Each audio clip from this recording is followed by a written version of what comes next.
decision, Harold. 8 letters. You knew all along. Maybe I know you better than yourself.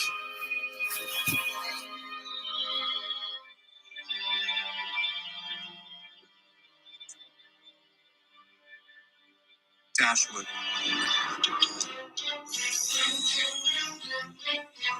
Now we can go. Thank you.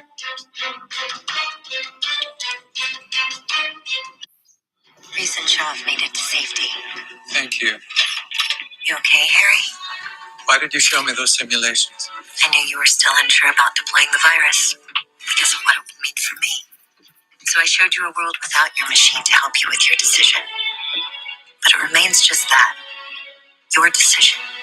But the world without you wasn't definitively better or worse than the one we currently inhabit. It was just different. Are you sure, Harold? I don't understand. Well, there's one more simulation I can show you. Now might be an appropriate time. In addition to eradicating terrorism threats, we've also seen municipal crime plummet, unemployment rates fall, and increased efficiencies in both education and medicine. No one's arguing with the results of your little science experiment. But some of my colleagues in Congress have concerns. Concerns, Senator? What might those be? That your system has exceeded its mandate. Its mandate is to keep society safe. By watching and reporting from the sidelines, not stepping into the game. Samaritan follows no mandate other than its own. That attitude won't win many hearts and minds back in D.C. Senator Garrison, you're tired. Go back to Washington and tell your colleagues to focus on their jobs while they still have them.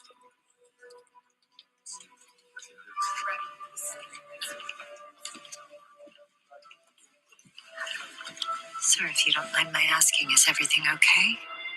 Perfectly fine, Miss Rose. The Senator's merely a messenger, bearing news of resistance from those who still cling to the grand illusion of democracy. They'll never truly appreciate all that Samaritan's given them. They're not capable. They're just bad code. Just bad Speaking code? bad code, I fear the Senator has outlived his usefulness. I'll take care of that, sir.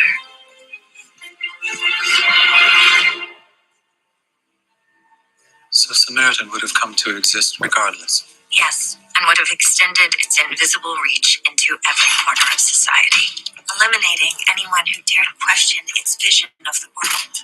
Because there would be nothing and no one to stand in its way. Now I understand.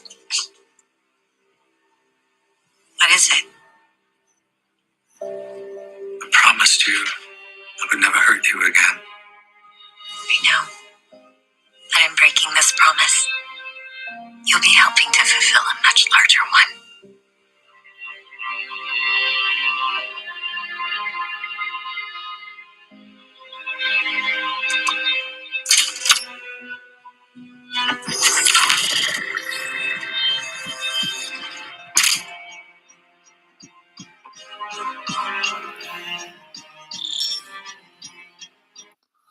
What's the password?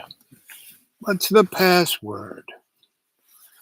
Good morning, good evening, good afternoon, and welcome to Dreamy Dreamland. It was a great TV show called Person of Interest, produced by J.J. Abrams and created by the same guy who made the Dark Knight movie, right, about Batman, which was probably the best one. Anyway, we are basically experiencing all of these dystopian movies right here, right now.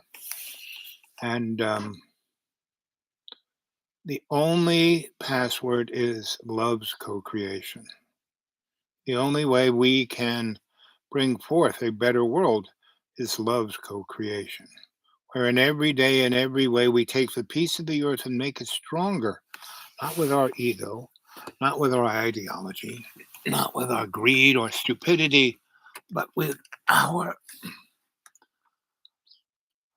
agape love of God. And God, that's just a a word that people use. God is unconditional love. God is that covenant that you make with God, not through some religion, not through some law.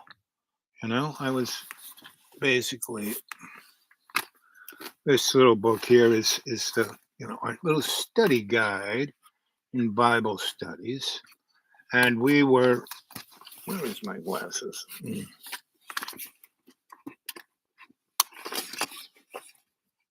No, not those.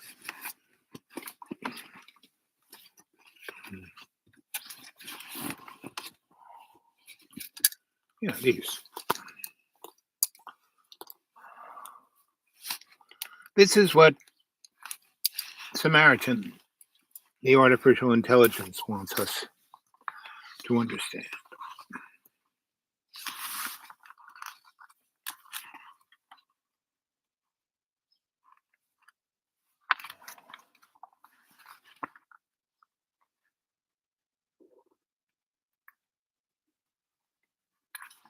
Oops. No, I picked the wrong book. Oh. Is it this one? No. Oh.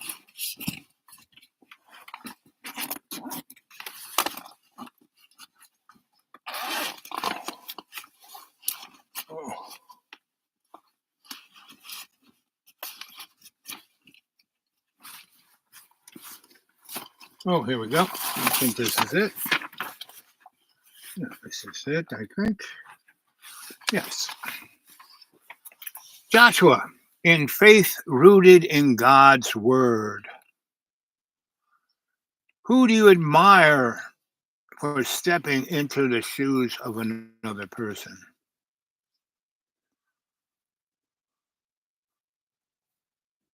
We dream about becoming our heroes because we hold them in such high regard. Not exactly. Joshua, God's conscious successor of Moses, Israel's national hero, witnessed Moses' humility and great faith. Right? Faith, grounded in obedience to God's word, is not earned. It is given by love's co-creation. We can't earn God's faith by our belief and our obedience in that belief, because that belief is a basic mechanism of our ego, our super ego, right? It is basically coming from a place of where we believe that we are God. It's called bias. Right? So God constantly gives us challenges, right? Love's co-creation constantly gives us challenges. And it can be, as big as the ones that Moses had or the ones that Joshua had. But those are just simulations. They are not real. They didn't come from experience. It came from liturgy, right?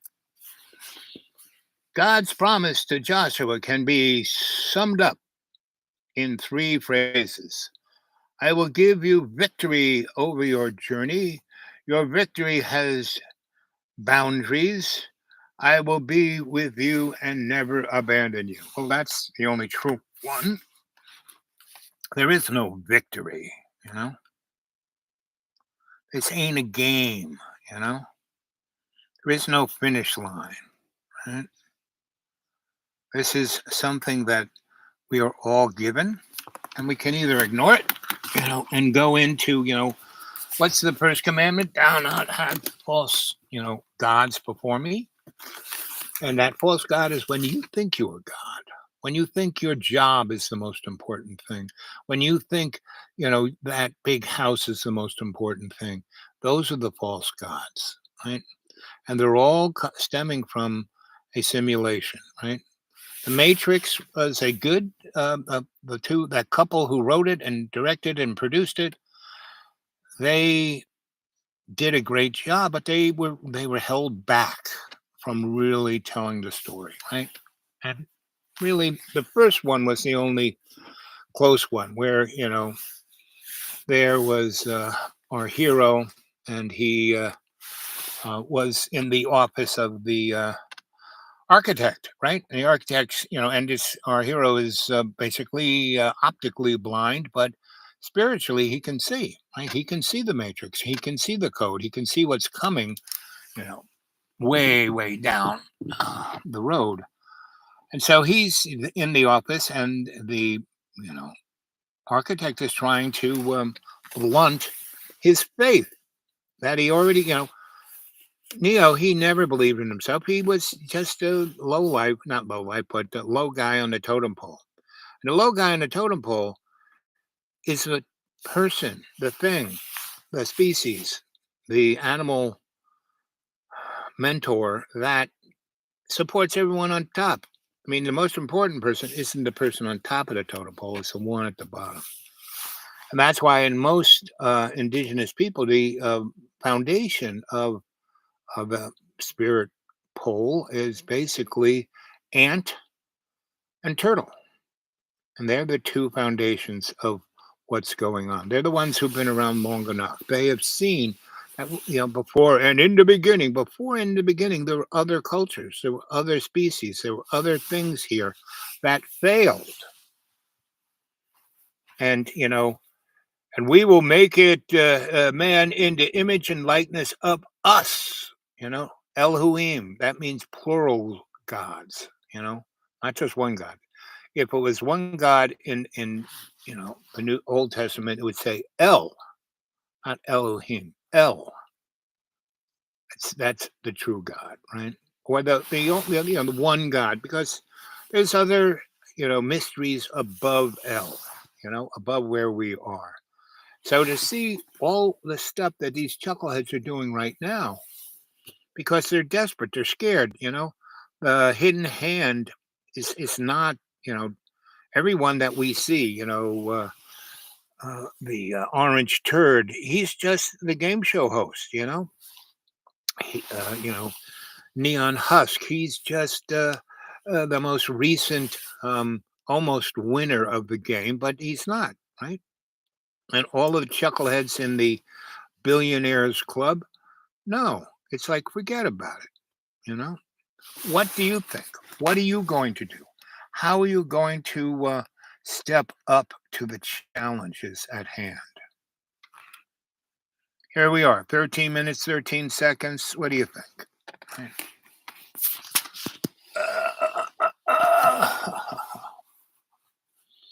501.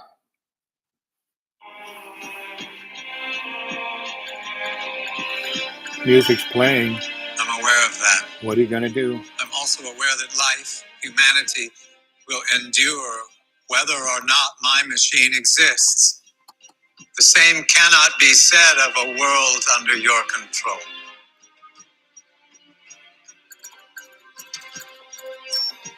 My machine, her purpose has been constant: to protect and save humanity.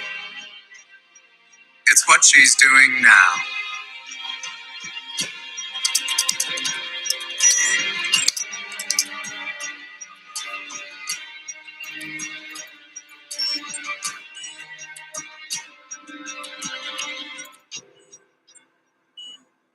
Eight letters.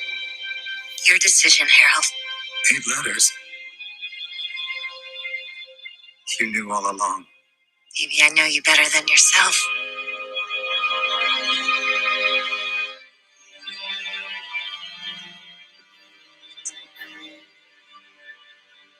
Dashwood. Password accepted. Now we can go. Thank you.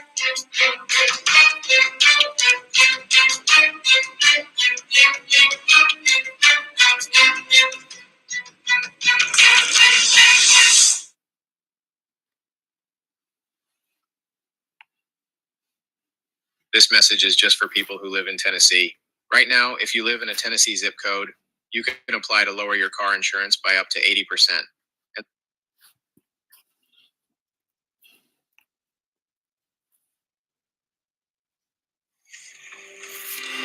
Man in the suit.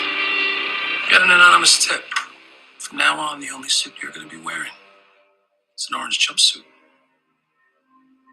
I want your badges and your guns. Now. Nobody needs to get hurt.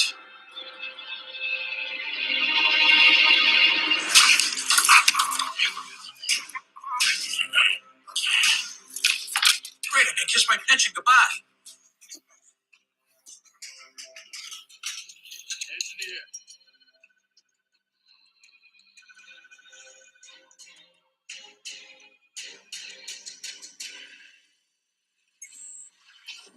Hands in the air.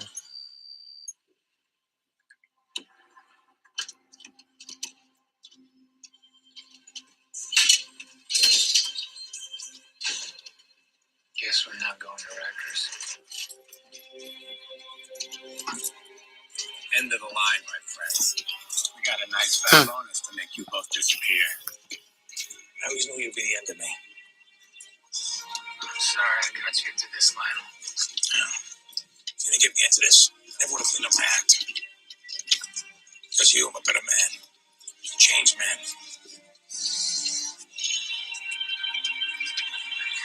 So what'd you do with Asia on the roof? Lost him in the trunk.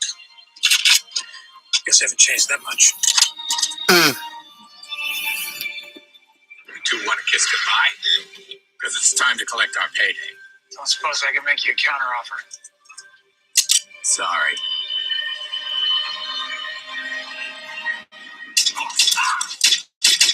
Shoot her underwater. Detectives, I trust you're okay. You hire sniper glasses? Not me. It seems Thornhill Industries has been on a hiring spree. Guess I owe you one. Figure I'd pay you back all at once. Don't take too long. You might miss your chance. You ready? For what? To end this.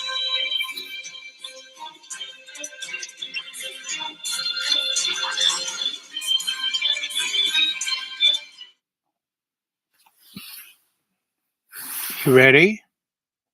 Are you ready to end this? How's it going, Finch? Oh, the shooting is a little distracting. Yeah, well, I won't be shooting much longer. Because I'm out.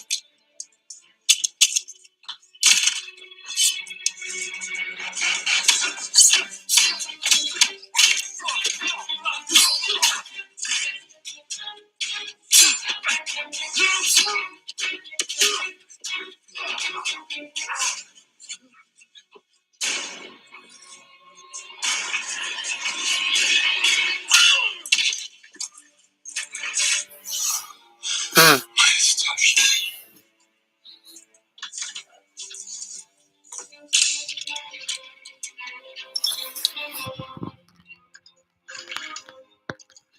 Don't Finch. I've uploaded the virus, but it appears that Samaritan is attempting to transmit compressed versions of its code over the fiber optic lines. I'm intercepting them and infecting each with the ICE-9. Oh no. I'm afraid a compressed version has escaped. Escaped.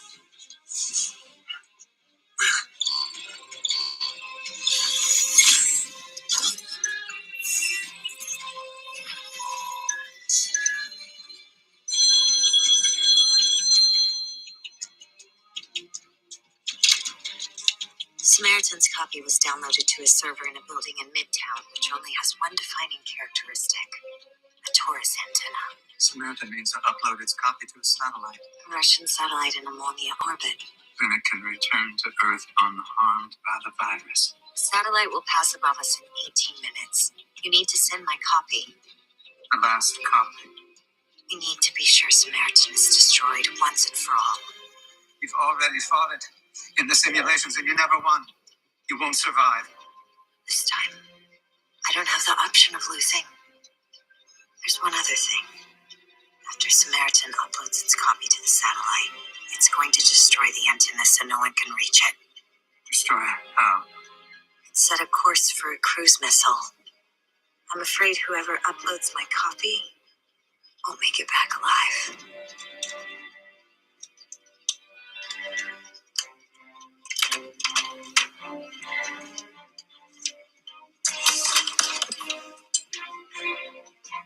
I need you to gather all those weapons.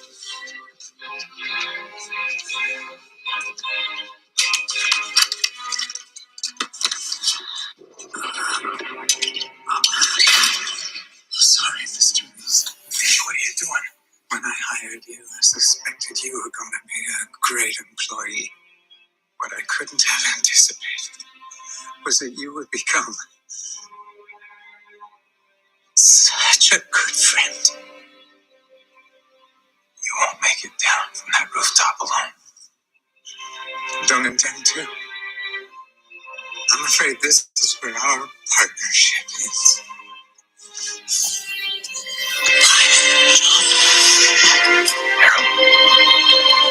Finch, wait.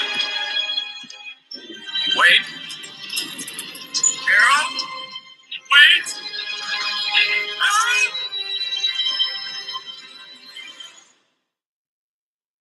What do you think?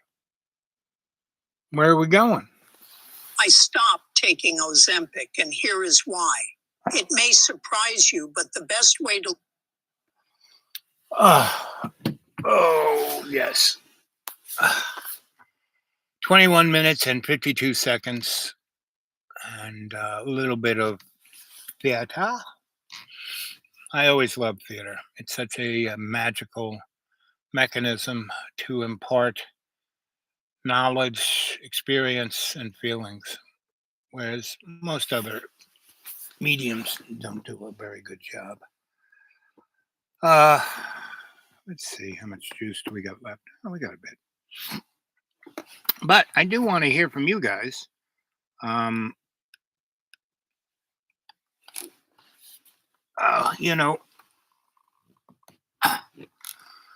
We are entering into we are leaving the Piscean age and we are in the Aquarian age. Piscean age, getting what you want through basically force, belief,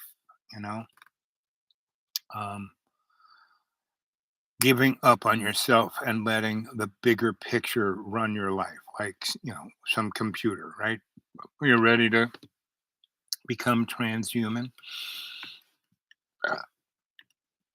Or, the other choice is to be the doula of love's co-creation, right? To be the slave of love, right? Of agape love, unconditional love that does not understood by the material illusion of the matrix, right? And we're in it. I mean, kids, if you don't realize that this is simulation, that, from the beginning and in the beginning, no. Go read that book. Go. There's a great guy named, what's his name? Jordan Maxwell. Let's see.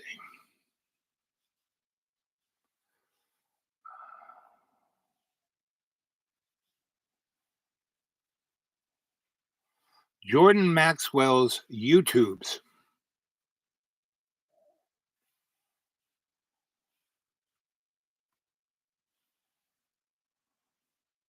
If you want to trade for less than 1 hour per day, check this out.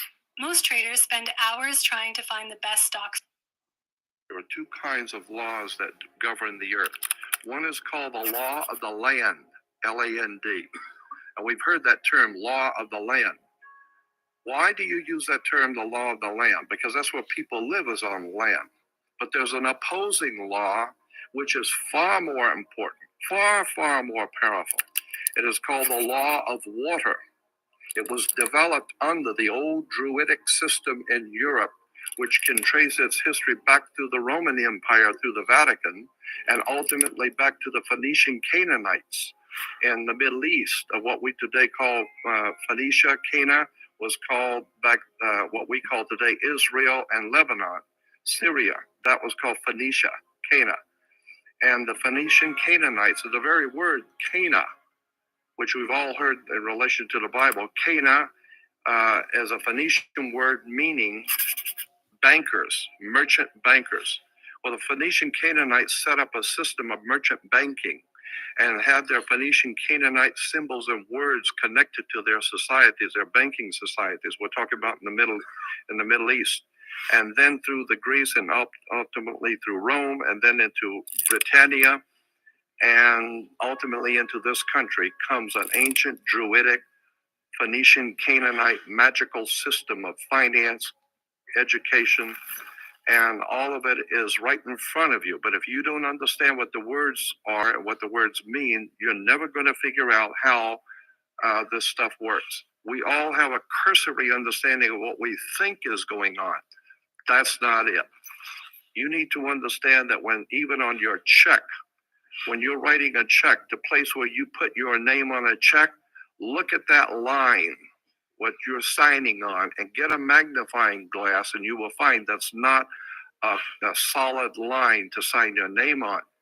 That is written. It's a typed written sentence that's been honed down to microscopic size.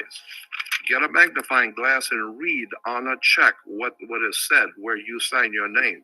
That's why the attorneys tell you, you better check the small print.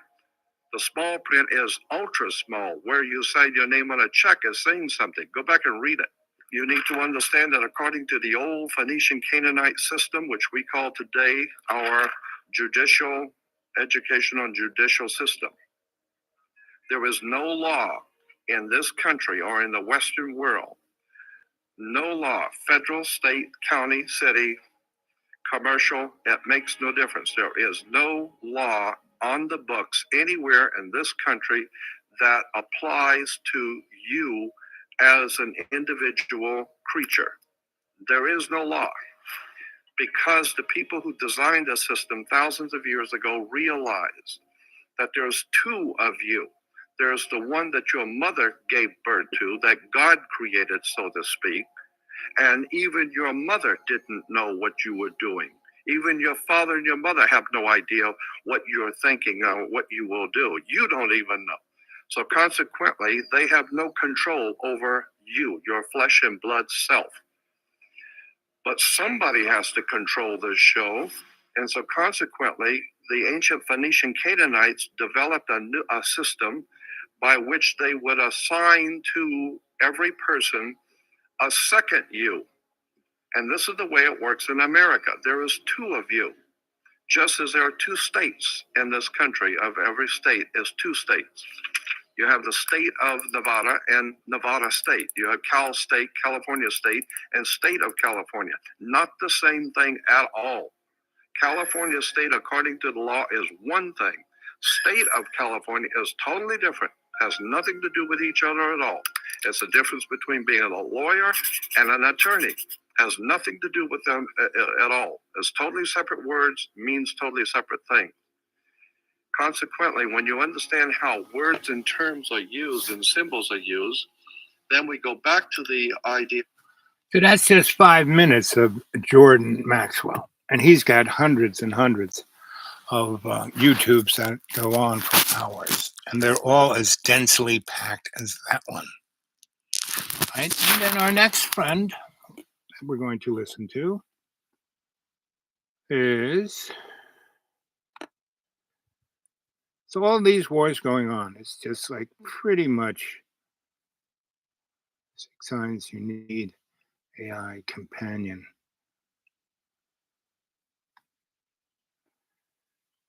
"20 hours ago. Let's see what this guy had to say. Stripe and Square are quietly skimming 3 to 4% of every sale you make.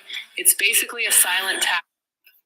All right, guys, I got some major emergency breaking news here for you. This really is a colossal deal here. It's official.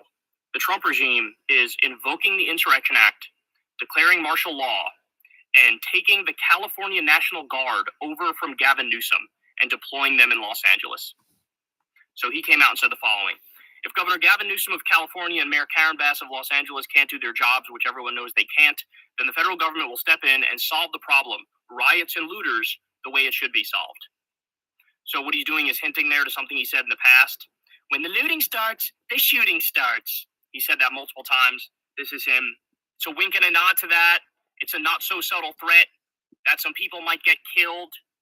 And he's doing this because now we have, I believe it's the second day of anti-ICE protests currently happening in Los Angeles. By the way, at the same time, there's also some anti-ICE protests that just broke out in New York. So Gavin Newsom came out and responded to this. He said, the federal government is moving to take over the California National Guard and deploy 2,000 soldiers. That move is purposefully inflammatory and will only escalate tensions. LA authorities are able to access law enforcement assistance at a moment's notice. We are in close coordination with the city and county, and there is currently no unmet need. The Guard has been admirably serving LA throughout recovery. This is the wrong mission and will erode public trust. So this is Gavin Newsom sending out a warning saying, look, you think you're going to invoke the Insurrection Act and basically ban even peaceful protests, and you think that's going to end well. That is not going to end well. What's going to happen is the protesters will become emboldened. There will be more people out there. It will become more violent. People are not going to go silently into the night and fold, especially since what has ICE been doing? We've all seen it. We've reported on it endlessly on this channel. ICE is effectively Trump's Gestapo. So right now, they're doing all these raids throughout Los Angeles. They're in full military gear, and they're covering their faces. By the way, why are they covering their faces? Because they know that they're violating the law on a regular basis. They know they're not following the proper process and procedure. They know a lot of these people they're going after are innocent. In fact, you had ICE officers literally waiting outside of courtrooms. And then an immigration judge would dismiss a case for a certain immigrant. The second that immigrant walked out into the hallway, boom, they got rounded up, they got kidnapped, they got abducted, and they're getting locked up. So the reason the ICE officers are in full military gear and are covering their faces is because they know what they're doing is wildly illegal. They know it wouldn't actually hold up in a court of law. So the people of LA are fucking sick of it. They're fed up. How many families have they seen ripped apart? How many communities have been ruined?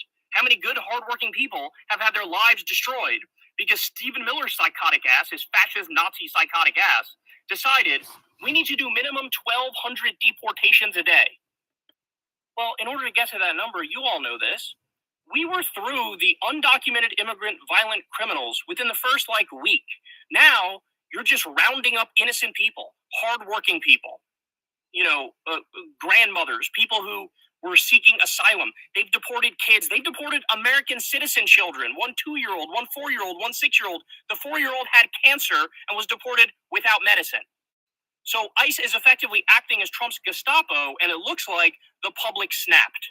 And they said, you know what, enough. So one of the things that happened is you had these anti-ICE protesters surround the ICE building where they were detaining a lot of these innocent people. And they're basically forming a human chain around it and saying fucking free them right now, bitch. Free them right now. And so I should also point out there's been some scuffles in the streets already. You have the ICE officers have been shooting smoke grenades at people and using non-lethal rounds and lighting up people left and right. So like I said, there's that going on in LA. There's also some anti-ICE protests currently happening in New York. Good evening and welcome to Washington Week. I want everyone to know that I take the Trump-Musk breakup drama seriously, in part because Donald Trump gave his former best friend Elon Musk access to enormous amounts of secret government data, and there's no predicting what Musk could do with it. But the world at large is in a state of seemingly permanent tumult, and so it's a good time for a general checkup. My guest tonight is Thomas Friedman, a 3-time Pulitzer Prize-winning journalist and foreign affairs columnist for the New York Times. Tom, thanks for coming in for our seemingly annual checkup. So this is basically. I want to ask you about the this guy Elon with the white Musk, hair is business, individual and doing a maybe podcast. we can put it into some serious context. Before we jump to that, I want to read something that my colleague Charlie Warzel, writing in the Atlantic this morning, had to say. The sun rises every morning. Spring turns to summer. Water is wet. Donald Trump and Elon Musk's relationship has ended with a post about Jeffrey Epstein, and then, of course, he tweeted. These guys really do escalate quickly. Musk tweeted, "Time to drop the really big bomb. Real Donald Trump is in the Epstein files. That is the real reason they have not been made public. Have a nice day, DJT." So put this into some kind of context that makes sense for ordinary people. What is going on here? Well, I confess, Jeff, on the way over, I thought you'd ask me about this. And the first thing that popped into my mind was the Iran-Iraq war. What did we say about the Iran-Iraq war? If only both sides could lose. Okay, right. So there's no hero in this story. What it really is the latest manifestation to me of the central truth of the Trump 2 administration. Trump 1 was surrounded by buffers. Trump 2 is surrounded by amplifiers.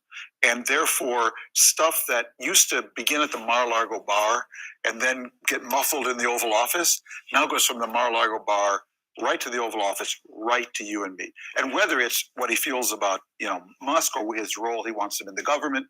But to me, the whole Musk phenomenon is part of a much deeper and more disturbing phenomenon from an American citizen point of view, which is nothing here is modeled. Nothing here is stress tested. Everything is a riff. The country is being run like the Trump organization today, not like the United States of America. And so as a result of that, Jeff, there's no second order thinking. All right. What's second?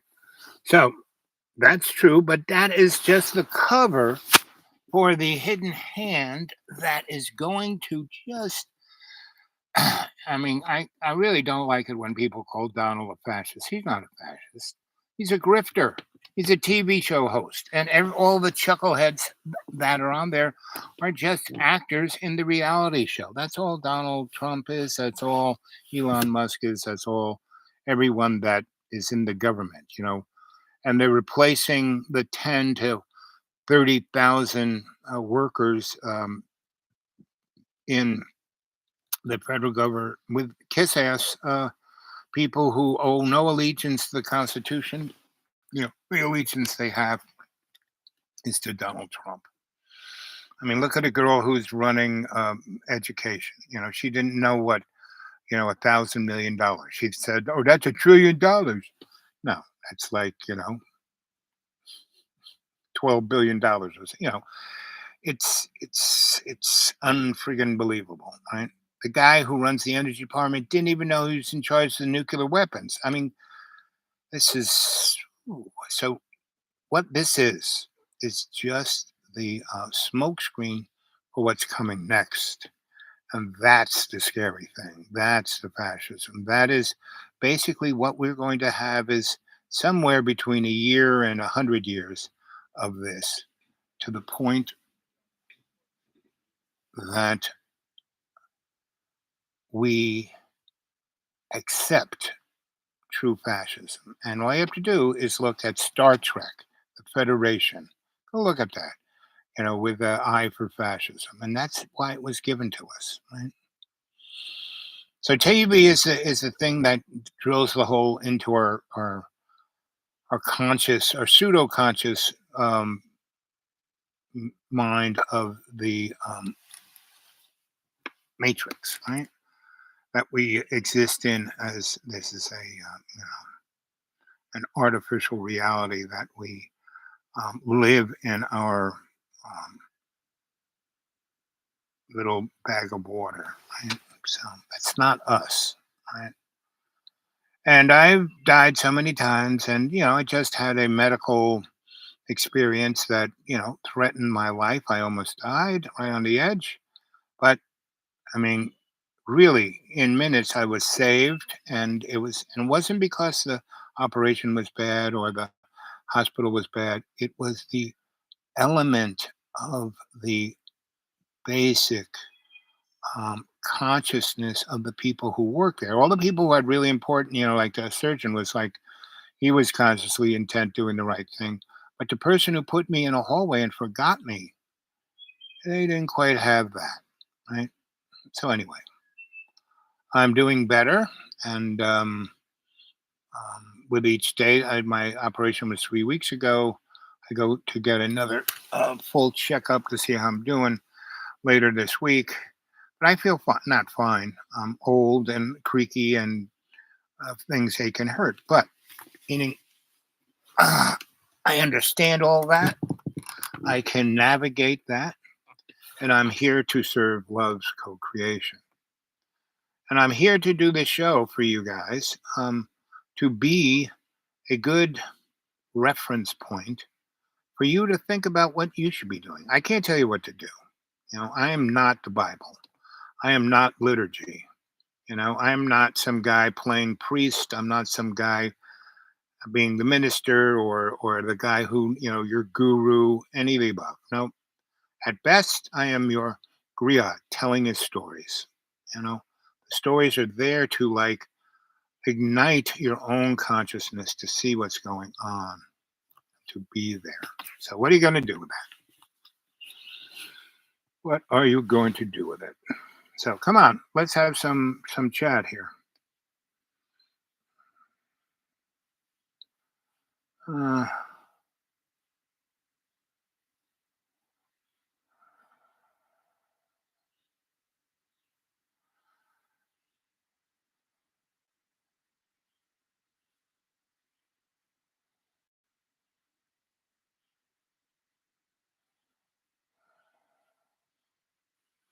There is no difference between Biden and Donald Trump.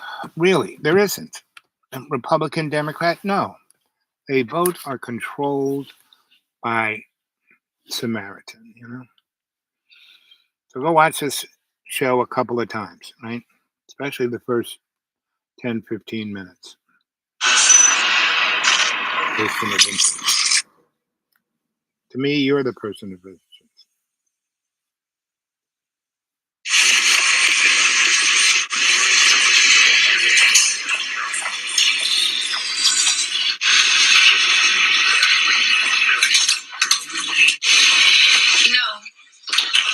Could done me a favor and let those guys land a couple more punches. Question for you. Looking at that tape, I say you spent some time in the service. But you don't learn how to fight like that in the regular army. So what were you, Special Forces? Delta? I'm Carter. You didn't give us a name. It's funny. Seems like the only time you need a name now is when you're in trouble. So am I in trouble? No, you tell me. You're the one living on the street. Yeah, making that transition back can be tough. Some guys I knew got a little lost. Needed a little help adjusting. You need some help?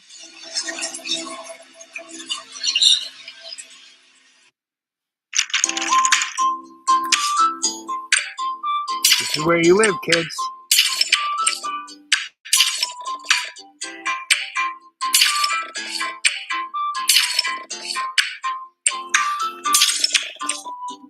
President Trump's decision to raise tariffs on steel and aluminum imports from 25 to 50%. He says it may ramp up use of plastic bottles and raise prices due to President Trump's 25% tariff on aluminum. This is the moment a single sentence from the White House sent shockwaves through boardrooms across America. We're doubling tariffs to 50%. Within minutes, billion-dollar companies were scrambling. CEOs were making emergency calls. And somewhere in Atlanta, the head of one of America's most iconic brands realized his company was about to face its biggest crisis in decades. What you're about to discover isn't just about trade wars or tariffs. It's about how modern economics has become so interconnected that a single policy decision can instantly threaten the very fabric of American consumer culture. By the end of this video, you'll understand why your next Coke might cost twice as much, and why that's just the beginning. Picture this. It's 6 a.m. on May 30th, 2025.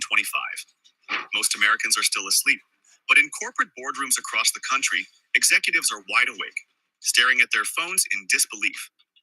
The announcement was simple enough. President Trump, standing in a Pittsburgh steel mill, declared that aluminum and steel tariffs would double from 25% to 50%. To most people watching, it sounded like good news for American workers. But here's what they didn't tell you. Modern corporations don't just buy American. They can't. The global economy has become so specialized that even the most patriotic American companies depend on international supply chains for survival. Take aluminum. America only produces 32% of the aluminum it consumes. The rest? It comes from Canada, Brazil, and the Middle East. And when you slap a 50% tariff on imported aluminum overnight, you don't just hurt foreign companies, you devastate American ones. I remember my economics professor telling our class, in global trade, there are no clean victories. Every protectionist policy creates unexpected victims. At the time, I thought he was being dramatic. I was wrong. But let me tell you about the phone call that changed everything. It was 6:47 a.m. Eastern Time. The phone rang in a corner office in Atlanta. James Quincy, CEO of Coca-Cola, was having his morning coffee when his chief financial officer called with news that would haunt him for months. You see, Coca-Cola had just signed contracts to import 50,000 tons of aluminum from Canada. Contracts worth $200 million. And overnight, those contracts had become $300 million deals.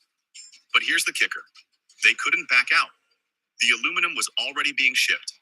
The production schedules were set. The distribution deals were locked in. Coca-Cola was about to learn a $100 million lesson in modern global economics. Within hours, Coca-Cola's stock price dropped 3%. Not because of poor sales, not because of a product recall, but because a single policy decision had just made their core business model obsolete. And within hours of Trump's announcement, emergency board meetings were being called across corporate America. But nowhere was the panic more intense than at the headquarters of Coca-Cola. Here's something most people don't realize. Coca-Cola sells over 4 billion cans of soda in America every year. 4 billion. Each one requires aluminum. And with a 50% tariff, the cost of that aluminum just became astronomical. Let me break down the math that had CEO James Quincy losing sleep. Before the tariff, each aluminum can cost about 8 cents to produce. After the 50% tariff, that same can now cost 12 cents. Multiply that by 4 billion cans, and you're looking at an additional $160 million in costs per year, just for one company.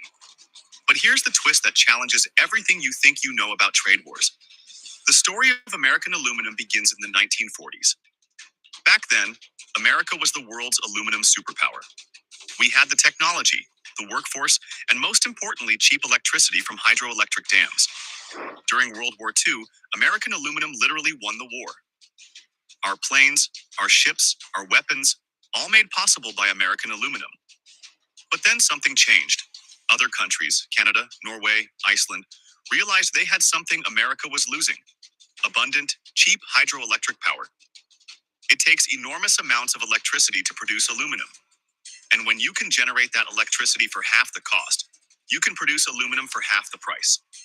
This wasn't about unfair trade practices or currency manipulation. This was pure economics, and economics always wins in the end. So America's aluminum industry. So Donnie thinks he can but see, he is a child. He is a game show host. He is reading a script. You ever see him talking to the cameras at the Oval? He's reading off a teleprompter. When he did that little skit with DJ and the stand-up comedian from Ukraine, they were reading from a script.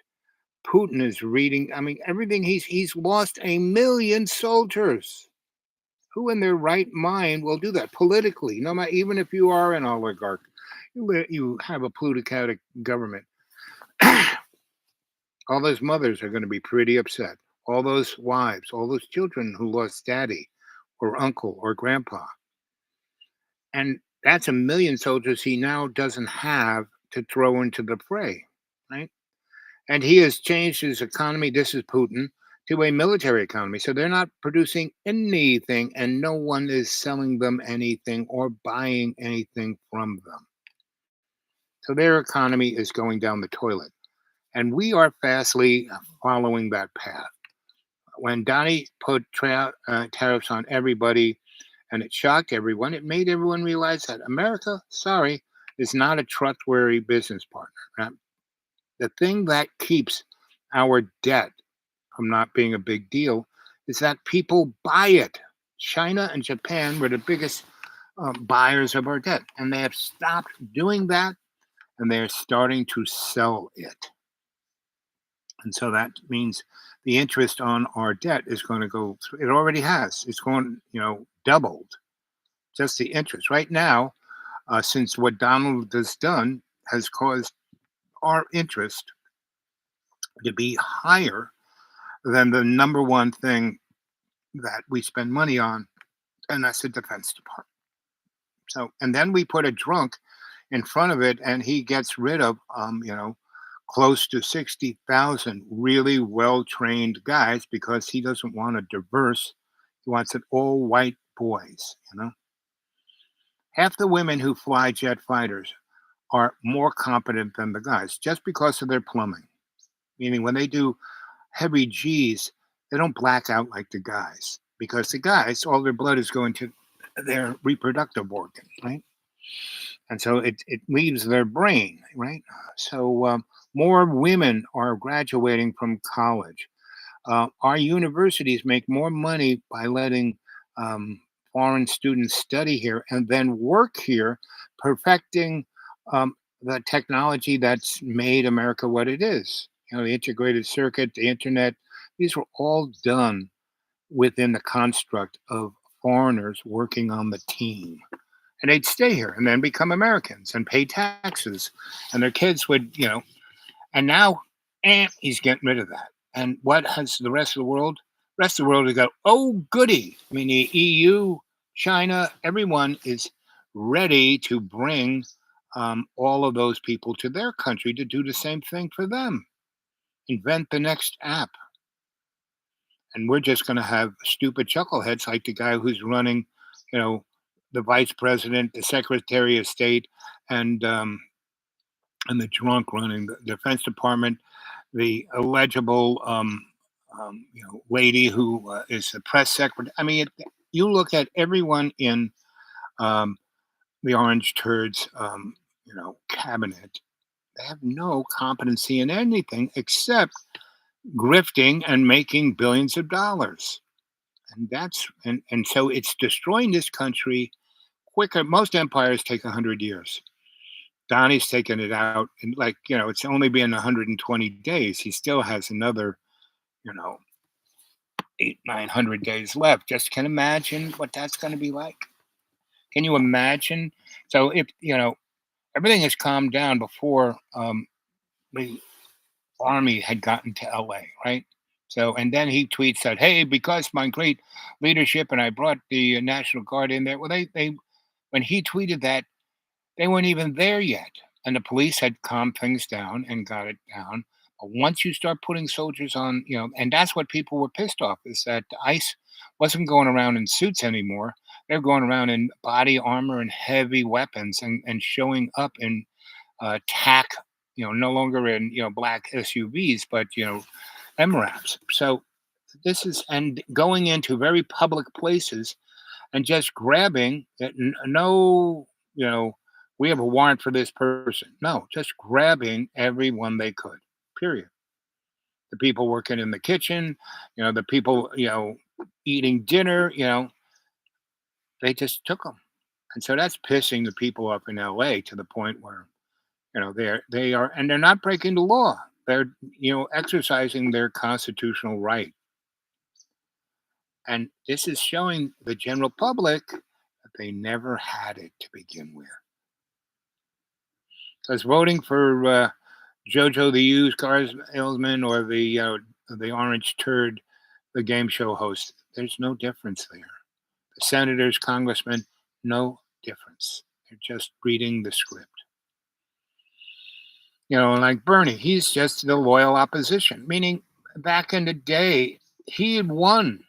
He should have been the Democratic person going up against Donnie in 2016.